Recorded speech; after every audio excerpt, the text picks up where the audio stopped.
নমস্কার বন্ধুরা, আজকে কিন্তু এসে একটা রেসিপি নিয়ে। এই রেসিপিটা ভাবছিলাম দেবো কি দেবো না, তারপরে এক সন্ধ্যাবেলা বৃষ্টির দিনে মনে হচ্ছিল কি খাই, তাই ফ্রিজ থেকে কটা রুই মাছের পেটির পিস বার করে নিলাম, তার গরম জল বসিয়ে দিলাম, তাতে দিয়ে দিলাম একটু ভিনিগার।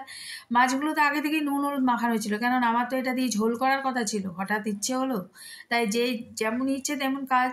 এগুলো সেদ্ধ করতে বসিয়ে দিলাম। খানিকক্ষণ সেদ্ধ হয়ে যাওয়ার পর এগুলো তুলে নেব। দেখো, সবসময় ভেটকি মাছ দিয়ে খেতে হবে এমনটা না, ভেটকি মাছের অসম্ভব দাম, আর সবসময় না ফিলের মতো করে ওরা কেটেও দেয় না বাজারে। ফিলের লোক ফিলে কাটার লোক পাওয়া যায় না।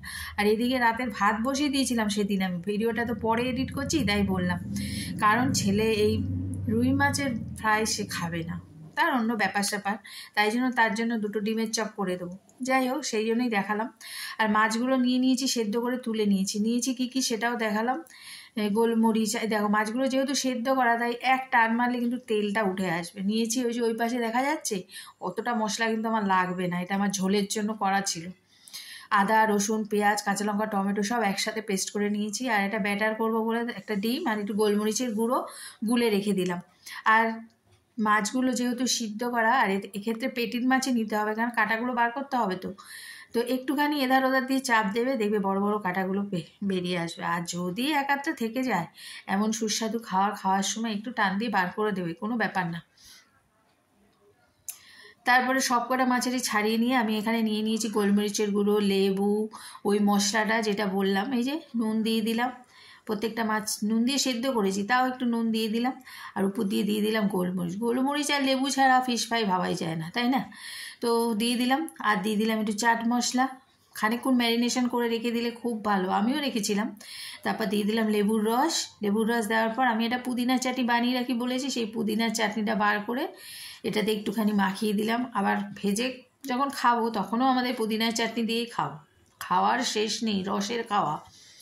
তারপরে এটা একটু কি দিচ্ছি জানো, এটা হচ্ছে আখি গুঁড়ো দিচ্ছি, কারণ একটু মিষ্টি মিষ্টি না হলে ভালো লাগবে না, এতগুলো সস যাচ্ছে তো।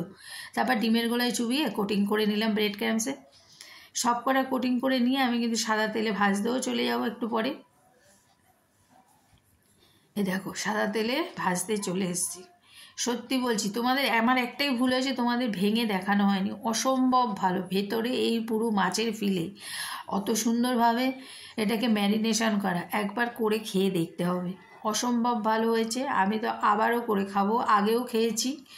তো এই দেখো, আমরা 4টে ভেজে নিয়েছি, আমি আর আমার বৌমা দুটো মেরে দিয়েছি, কেননা ছেলে তো খাবে না। তো